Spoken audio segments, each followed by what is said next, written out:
ఏం విద్య, నా మీదే నోరు లేపుతున్నావే ఏంటి? మీ నాన్న అండ చూసుకుని రెచ్చిపోతున్నావా? అయినా తెలుసు కదా నా సంగతి నీకు. నానమ్మ, ఇన్నాళ్ళు మమ్మల్ని మా అమ్మని మీరు ఎంత బాధపడుతున్నా సహించాము, భరించాము. ఎందుకు అంటే మా అమ్మ మాట కాదనలేక. కానీ ఈరోజు మా అమ్మ ఆరోగ్యం బాగోలేక ఇలా హాస్పిటల్లో ఉంది. నానమ్మ, ఇలాంటి సమయంలో కూడా నువ్వు మా అమ్మ మీద పెత్తనం చెలాయిస్తాను అంటే ఊరుకునేదే లేదు. ఇన్నాళ్ళు నువ్వు అత్త కలిసి చేసిన పనులన్నీ నాన్న దగ్గర చెప్పేస్తాను, జాగ్రత్త.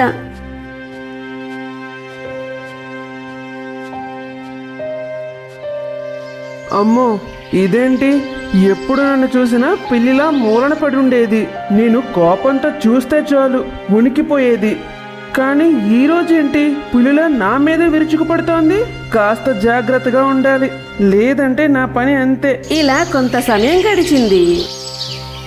ఏంటమ్మా ఉన్న ఫలంగా రమ్మన్నావు, ఏమైంది? ఓసే రేణుక, కొంపలు మునిగిపోయేటట్టున్నాయే. ఆ లక్ష్మికి ఒంట్లో బాగోలేక హాస్పిటల్లో వేశారు. అది భయపెడితే భయపడిపోతామా ఏంటమ్మా? ఇంటికి రాని, దాని పని చెప్తాను. దాని పొగరంతా నేను దించుతాను కదా. అలా కాదే రేణుక, మనం చేసినవన్నీ వాళ్ళ నాన్న దగ్గర చెప్పేస్తానని ఆ విద్య నన్ను బెదిరిస్తోంది. అలా మనం చేసినవన్నీ మీ అన్నయ్యకి తెలిస్తే ఏమవుతుందో నీకు తెలుసు కదా. అవునమ్మా, ఇప్పుడు ఏం చేస్తాం? ఏముంది రేణుక, ఈ విషయం మీ అన్న వరకు చేరకూడదు అంటే నువ్వు కొద్ది రోజులు మన ఇంటికి రాక తప్పదు.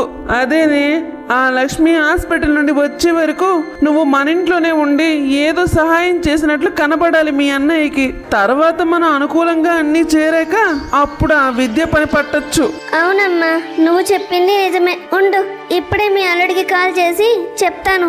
అమ్మా, నువ్వు ఇలా నాతో మాట్లాడకుండా మంచం మీద పడుకొని ఉంటే నాకు చాలా బాధగా ఉందమ్మా. నాకంటూ ఉన్న ఒకే ఒక ధైర్యం నువ్వే. నన్నిలా ఒంటరిని చేయకమ్మా. నువ్వు తొందరలోనే కోలుకోవాలి అమ్మా. మళ్ళీ నేను నీతో సంతోషంగా ఉండాలి అని విద్య చాలా బాధపడుతూ ఉంటుంది. ఇంతలో విద్య అన్నయ్య అక్షయ్ కాల్ చేస్తాడు. హలో అన్నయ్య. విద్య, బాగున్నావా? అమ్మాయి ఎలా ఉంది? ఇంతకీ ఏం చేస్తున్నారు అందరూ? అన్నయ్య, అది ఏమైందమ్మా విద్య? మాటలో ఏదో బాధ కనపడుతుంది. ఏమైంది? అన్నయ్యని కదా, నాకు చెప్పు. అన్నయ్య, అమ్మని హాస్పిటల్లో జాయిన్ చేశాంరా.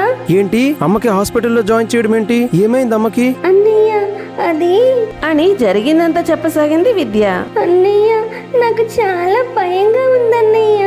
అమ్మకి ఏమైనా జరుగుతుందేమో అని. విద్య, నువ్వేం భయపడకు, నేను రేపే వస్తున్నా. అవునా అన్నయ్య?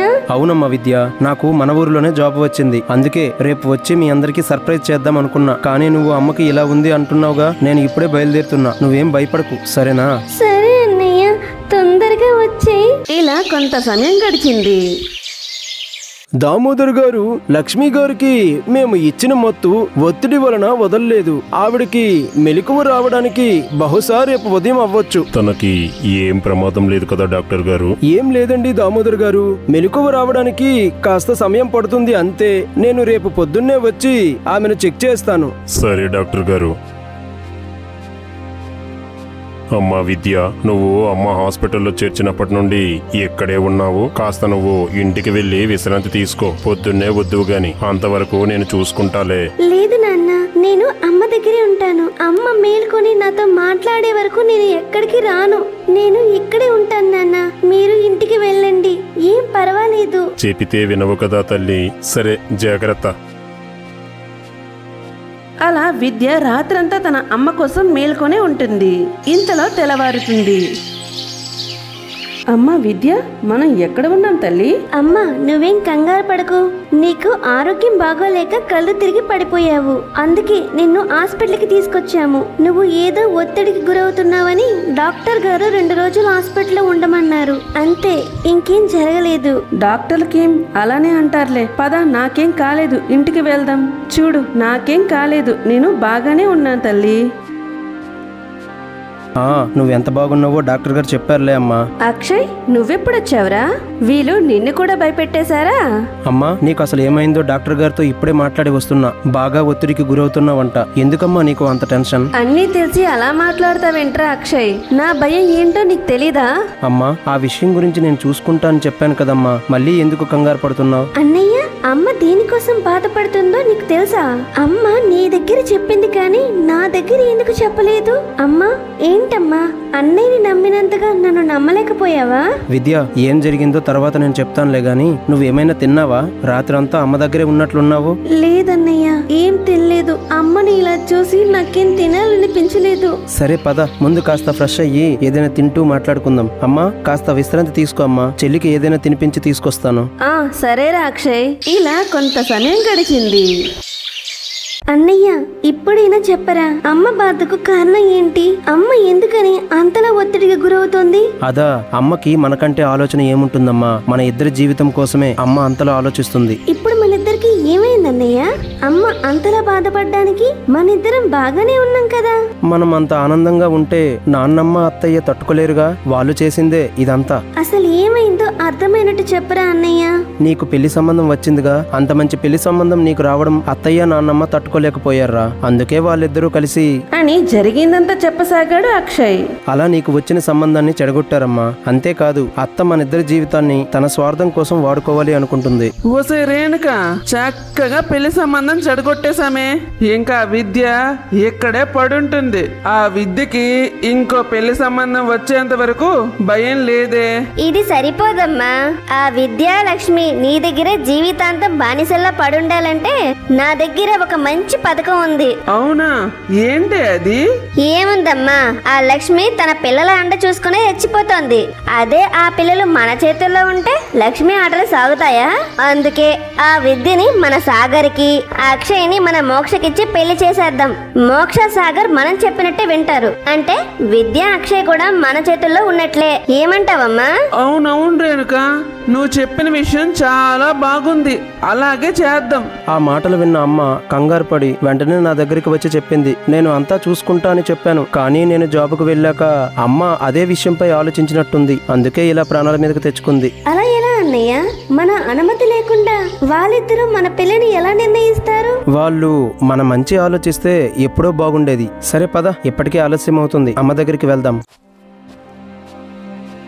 మీ అమ్మగారికి ఇప్పుడు కాస్త పర్వాలేదు, ఇంటికి తీసుకుని వెళ్ళిపోవచ్చు. కానీ ఆవిడ చాలా నీరసంగా ఉన్నారు. ఎంత రెస్ట్ తీసుకుంటే అంత వేగంగా కోలుకుంటారు. సరే డాక్టర్ గారు. ఇలా కొంత సమయం గడుస్తుంది. లక్ష్మిని ఇంటికి తీసుకుని వెళ్తారు.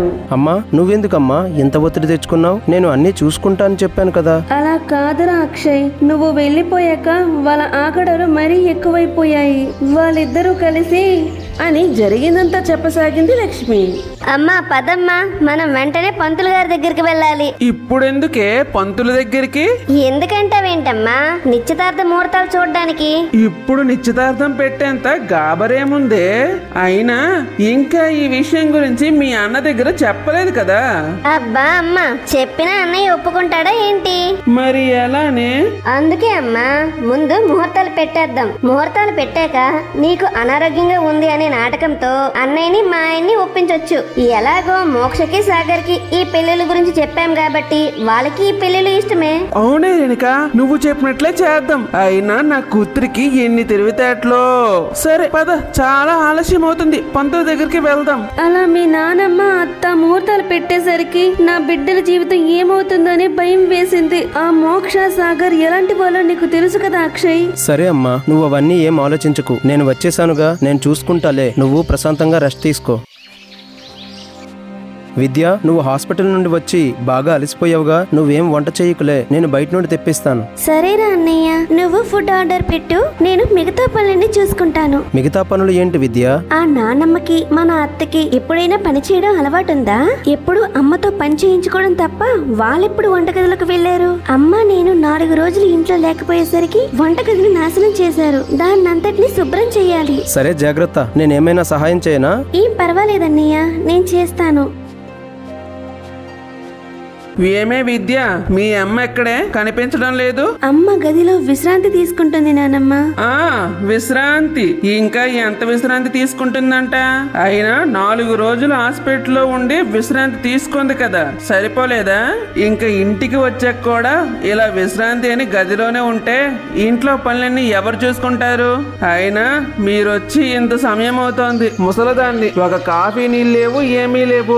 ఏంటో ఈ జీవితం, కర్మరా నాయన. ఏంటి నాన్నమ్మ, ఏమంటున్నావో నీకు అర్థమవుతుందా? పెద్దదానివి, నీకు ఏ సమయంలో ఎలా ఉండాలో కూడా మేమే నేర్పించాలా? అసలే అమ్మకి ఆరోగ్యం బాగోలేక మేమందరం కంగారు పడుతుంటే నువ్వేంటి ఈ సమయంలో కాఫీ టీ అని? ఏంట్రా అక్షయ్, పెద్దదాన్ని అని కూడా చూడకుండా ఏవేవో మాట్లాడుతున్నావు? మతుండే మాట్లాడుతున్నావా? అంతే అమ్మా, మగపిల్లాడు అని ముద్దుగా పెంచావు కదా, అందుకే నీ మీదకే తిరగబడుతున్నాడు. ఏంటి అత్త, మమ్మల్ని నాన్నమ్మ ముద్దుగా పెంచిందా? అసలు ఇదంతా నీ వల్లే. మా అమ్మ ఇలా అవ్వడానికి కారణం నువ్వే. ఏమైందిరా అక్షయ్, ఇంటి పరిస్థితి తెలుసు కూడా ఏంటి పెద్ద పెద్దగా అరుపులు? అవతల అమ్మకి బాగలేదని తెలుసుగా. చూసావా అన్నయ్య, నీ కొడుకు నన్ను అమ్మని ఎన్ని మాట్లాడుతున్నాడో? నాన్న, అసలు అమ్మ అలా అవ్వడానికి కారణం అత్తయ్య. తను చేసిన పనుల వల్లనే పరిస్థితి ఇక్కడి వరకు వచ్చింది. అక్షయ్, చాలింకా పద లోపలికి. అమ్మని నేను చెప్తున్నాను కదరా, పద. ఆగమ్మ, ఈ రోజు నీపై జరిగినవన్నీ, అత్త నాన్నమ్మ చేసిన ఘోరాలు కుట్రలు అన్నీ నాన్నకు తెలియాలి. నన్ను ఆపకు. నాపై ఏమాత్రం ప్రేమ ఆప్యాయత ఉన్నా ఆగిపో అమ్మా. ఏంటిరా, ఏం చేసింది రేణుక? ఏం చేయలేదు, అదే అడగండి నాన్న. మనం నా చిన్నప్పుడు ఎంతో సంతోషంగా ఉండేవాళ్ళం, కానీ అత్త వచ్చి ఆ సంతోషాన్ని అంతటినీ చెరిపేసింది. నాన్నమ్మ మనసును మార్చేసింది. అమ్మకి వీళ్ళు ఇద్దరూ కలిసి దినదిన గండంగా కష్టాలు పెట్టేవారు నాన్న. తనని కంటి నిండా నిద్ర కూడా పోనిచ్చేవాళ్ళు కాదు, సరైన తిండి కూడా పెట్టేవాళ్ళు కాదు. అవునా, ఇంత జరిగిందా ఇంటిలో? అంత జరిగితే నాకెందుకు చెప్పలేదు? జరిగినవి చెప్తే నాపై ఒట్టు వేయించారు, అందుకే చెప్పలేదు. అంతేకాదు, చెల్లి చదువు, ఆఖరికి తనకి వచ్చిన సంబంధం కూడా చెడగొట్టారు నాన్న. అంతేకాదు నాన్న, మీకు తెలియకుండా అత్త కూతురు కొడుకుని నన్ను చెల్లిని ఇచ్చి పెళ్లి చేయడానికి సిద్ధమయ్యారు. అది తెలిసిన అమ్మ ఎవరికీ చెప్పలేక తనలో తానే కుమిలిపోయింది నాన్న. చివరికి తన ఆరోగ్యం మీదకి తెచ్చుకుంది. ఏంటి మీకు పెళ్లిళ్ళు జరగడమేంటి? ఏ విషయం నాకు తెలియదే. ఏం తెలుసు నాన్న మీకు? ఎప్పుడూ పని గురించే ఆలోచిస్తారు కానీ ఇంటి గురించి ఒక్కసారైనా ఆలోచించారా? ఏనాడైనా అమ్మని అడిగారా ఇంటిలో పరిస్థితులు ఎలా ఉన్నాయని? ఎప్పుడూ మా అమ్మ ఉంది, చూసుకుంటుంది అన్నావు, కానీ ఆ పెద్దావిడే నీకు తెలియకుండానే నీ కూతురు కొడుక్కి నిశ్చితార్థ ముహూర్తాలు కూడా పెట్టించిందని నీకు తెలుసా నాన్న? ఏంటి నిశ్చితార్థమా? అమ్మా, ఏం జరుగుతుంది ఇంటిలో? అక్షయ్ చెప్పేది నిజమా? అవునరా, నా నలుగురి మనవలు నాతోనే ఉండాలి అని పెళ్లి చేద్దాం అనుకున్నాను. అది తప్పేనా? అయినా ఇంట్లో పెద్దదాన్ని, నాకు ఆ నిర్ణయం తీసుకునే హక్కు లేదా ఏంటి? ఏంటమ్మా ఇది? నా పిల్లల పెళ్లికి నన్ను అతిథిని చేస్తావా? అమ్మా, పెద్దదానివి, అన్నీ తెలుసు, అన్నింటినీ చక్కగా ఉంచుతావు అనుకున్నా, కానీ నా పిల్లల జీవితాలు నాశనం చేస్తావా? కూతురు గురించి ఆలోచించావే గాని ఒక్కసారి కూడా వీళ్ళు నా కొడుకు బిడ్డలు అని గుర్తురాలేదా అమ్మా? ఏంటన్నయ్య, ఇప్పుడు వీళ్ళ పెళ్లి జరిగితే జరిగే తప్పేంటి? అవునా అత్తయ్య, సరే నేను నీ కూతుర్ని పెళ్లి చేసుకుంటాను, కానీ మా నాన్న మా అమ్మని ఎలా చూసుకున్నాడో అలానే నీ కూతురిని కూడా నేను చూసుకుంటాను, సరేనా? అలా అయితే నా బిడ్డను నీకు చచ్చినా ఇవ్వను. ఎందుకు ఇవ్వవు? మా అన్నయ్యల మెడలో తాళి కట్టి ఇంట్లో అన్నీ ఉన్నాయిలే తనకేంటి అని ధీమంగా ఉంటా అంటే నా కూతురు నీకెందుకు ఇస్తాను? కట్టుకున్న దాని సుఖం చూడని వాడికి నా కూతుర్ని ఎప్పటికీ ఇవ్వను. తన మనసు బాధ పెడితే తెలుసుకొని భర్త నా కూతురికి ఎందుకు? చూసావా నాన్న, నీ చెల్లి మనసులో నువ్వు ఎలాంటి భర్తవో? అందుకే నాన్న వీళ్ళ ఆటలు ఇన్నాళ్ళుగా సాగాయి. విన్నావుగా అమ్మా నీ కూతురి మాటలు? ఇప్పుడు చెప్పమ్మా, నీ బిడ్డ కుటుంబం నడపడంలో ఓడిపోయాడా? భర్తగా తండ్రిగా ఓడిపోయినట్లే కదమ్మా. ఇదంతా నీ వల్లే కదమ్మా. తల్లివి, ఇంతకన్నా ఏమనలేకపోతున్నా. ఒరే నాన్న దామోదర్, అలా అనకురా. ఎవరో చెప్పిన మాటలు విని బంగారం లాంటి కోడల్ని చాలా బాధ పెట్టాను. అది ఎంత తప్పో ఇప్పుడు అర్థమవుతుంది నాకు. నన్ను క్షమించరా దామోదర్. అమ్మా లక్ష్మి, నీ విషయంలో నేను చాలా పాపాలు చేశాను తల్లి. నీ కాలు పట్టుకొని క్షమాపణలు అడిగినా అవి తక్కువేనమ్మా. నీ తల్లి లాంటి దాన్ని, నన్ను క్షమించు తల్లి. అయ్యో అత్తయ్య గారు, మీరెప్పుడు నాకు ఒక తల్లితోనే సమానం. తల్లి ఎప్పుడు తప్పు చేయదు అత్తయ్య గారు బిడ్డల విషయంలో. లక్ష్మి, నన్ను కూడా క్షమించు. నేను నీ విషయంలో తప్పుగా నడుచుకున్నాను. మీరందరూ క్షమించాల్సింది నన్ను బావగారు. ఏమండి మీరా? ఏం రేణుక, నువ్వు ప్రతిసారి అమ్మగారి ఇంటికి వెళ్తావు అనుకుంటే వారి మీద ప్రేమకి అనుకున్నా, కానీ ఇలా ఇంటిని విరగొట్టడానికా? అయినా నాకు తెలియకుండా నా బిడ్డల పెళ్లిళ్ళు చేసే హక్కు నీకెవరిచ్చారు? భార్యవి అని ప్రేమగా చూసుకున్నందుకు చాలా గొప్ప బహుమతి ఇచ్చావు. ఏమండి అలా కాదండి, డబ్బుకి కక్కుర్తి పడ్డాను. మా అమ్మ మా వద్దని నాకంటే బాగా చూసుకుంటుంది. దాన్ని చూసి తట్టుకోలేకపోయాను. అందుకే మా అమ్మకి లేనిపోనివన్నీ చెప్పి తన మనసును మార్చాను. అన్నయ్య, నన్ను మీరందరూ క్షమించండి. వదిన, అమ్మ విద్య, నన్ను క్షమించండి తల్లి. నువ్వు ఇవన్నీ మానుకొని సరిగ్గా ఉంటే సరే, లేదంటే ఇంక నీకు నాకు సంబంధం లేదు. నీ ఇష్టం రేణుక. ఏమండి, వద్దండి, నాకు బుద్ధి వచ్చింది. ఇంకెప్పుడు ఇలా చేయనండి. మీరు మాత్రం ఇలా నన్ను వదిలేస్తాను అని మాత్రం అనకండి. మీరు లేకుండా నేను ఉండలేను. అల్లుడు గారు, ఇందులో రేణుక తప్పు ఎంతుందో నాది అంతే ఉంది.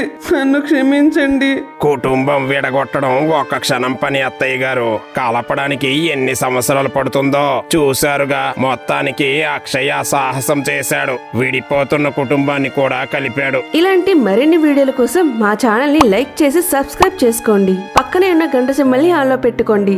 అప్పుడే మేము చేసిన వీడియోస్ అన్ని మీకు నోటిఫికేషన్ ద్వారా వస్తాయి.